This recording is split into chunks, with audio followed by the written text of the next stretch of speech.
안녕하십니까. 1월 22일 수요일 아침입니다.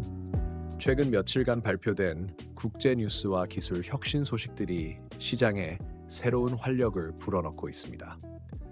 앞서 전해진 과거 이슈들을 복기해보면 글로벌 정세와 산업 트렌드가 얼마나 빠르게 바뀌는지 실감하게 되는데요.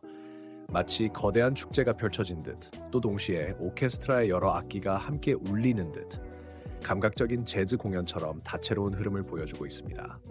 어제 조선업종이 4% 이상 급등하며 건강관리기술과 우주항공, 전기 유틸리티도 함께 돋보였습니다.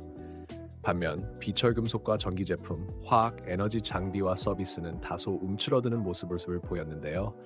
이는 최근 3거래일간 강조되었던 조선, 전력, 2차전지, AI 로봇 등 강세 테마가 계속 힘을 발휘하고 있음을 시사합니다. 오늘도 다양한 테마가 동시에 부각되며 변동성을 키울 것으로 예상되는 만큼 빠르게 움직이는 시장에 발맞추되 차분한 분석이 필요합니다. 지금부터 양자암호통신, 현대차 자율주행, 트럼프발, 철강, 알루미늄 관세 소식을 차례대로 분석해 보겠습니다.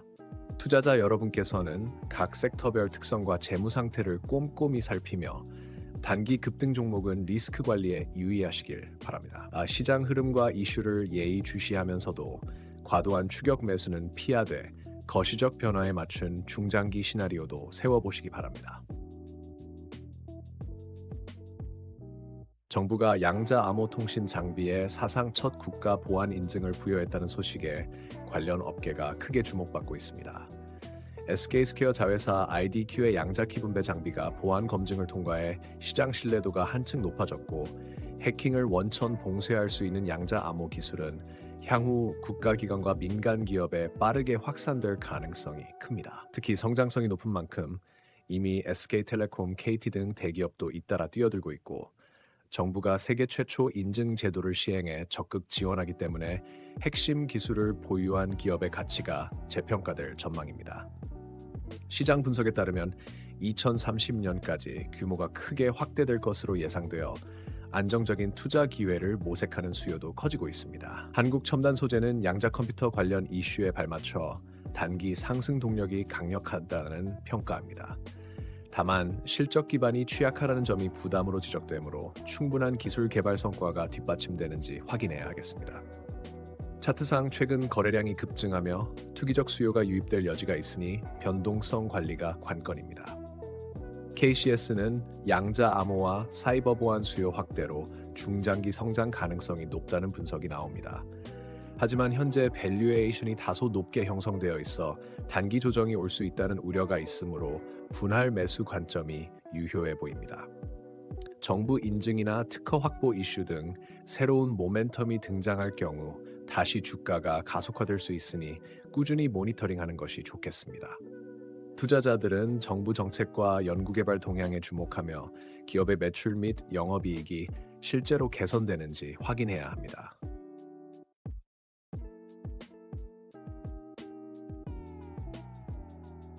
현대차가 소프트웨어 중심 차량 개발을 위해 XP2 프로젝트를 본격화하고 있습니다. 카메라와 인공지능을 활용한 자율주행 기술을 핵심으로 삼고 지도나 센서에 의존하던 기존 방식보다 확장성과 속도 면에서 한 단계 앞서겠다는 전략으로 풀이됩니다. 테스트용 차량 1000대를 직접 생산해 방대한 주행 데이터를 확보한다는 계획도 주가의 긍정적 요소로 작용하고 있습니다. 이 프로젝트가 2026년 출시 예정인 제네시스 전기 SUV, GB90 등 신차 라인업으로 이어진다면 현대차 그룹의 자율주행 경쟁력이 크게 높아질 것으로 기대됩니다.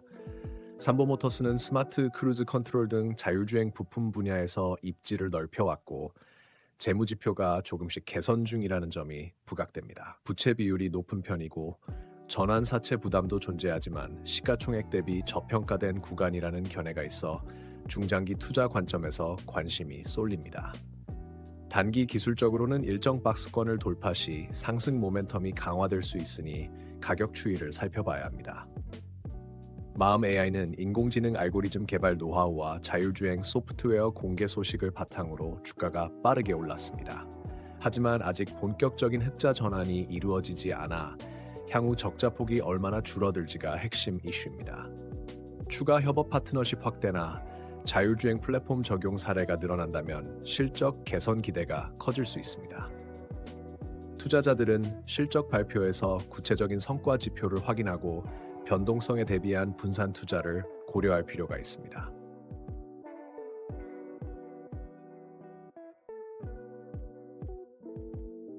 트럼프 대통령이 취임 직후부터 광범위한 행정명령을 잇따라 내놓으며 철강과 알루미늄 분야에 높은 관세를 다시 적용할 가능성이 거론되고 있습니다.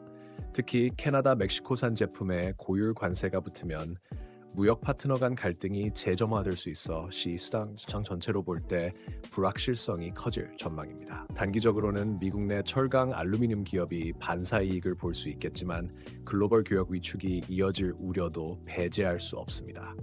넥스틸은 미국 석유가스 시추가 늘어날 경우 에너지용 강관 수요가 증가해 단기 실적 모멘텀이 강해질 수 있습니다. 시장에선 낮은 PER 약 4배 수준과 배당 수익률이 7%대라는 점을 매력으로 꼽습니다. 그러나 글로벌 에너지 정책 변화나 무역 분쟁 심화에 따른 변동성이 있을 수 있으니 유동성 관리를 병행해야 합니다. 휴스틸은 북미 지역 에너지용 강관 수요가 확대되면서 반덤핑 관세 환급 관련 이슈가 부각되고 있습니다. 주가가 오르면 PBR 0.22라는 초저평가 지표가 더 주목받을 가능성이 있습니다. 다만 중국발 공급 과잉 혹은 미국발 무역 정책 변화가 다시 한번 불거질 경우 주가 조정이 나올 수 있으니 신중하게 접근하는 것이 좋겠습니다. 관련 업종 전반에 걸쳐 배당 매력과 단기 상승 모멘텀을 균형 있게 살피며 대응하는 전략을 권장합니다. 어제 시장에서는 양자암호통신부터 현대차 자율주행, 그리고 트럼프 관세, 철강, 알루미늄 이슈까지 마치 화려한 삼중주처럼 울려 퍼졌습니다. 기술과 미래 산업이 만들어내는 장밋빛 전망 뒤에는 언제나 정책과 무역 분쟁이라는 짙은 그림자가 따라오는 법이죠. 그래도 정부의 양자암호통신 보안 인증 소식은 투자자들에게 매우 매력적인 떡밥처럼 보였습니다. 한편 현대차의 자율주행 프로젝트는 더 이상 공상과학 영화가 아니라는 점을 실감하게 했고, 관세 소식은 철강주의 날개를 달아줄 수도 있지만 과연 전 세계가 그 부메랑을 어찌 받아들일지는 지켜봐야겠습니다.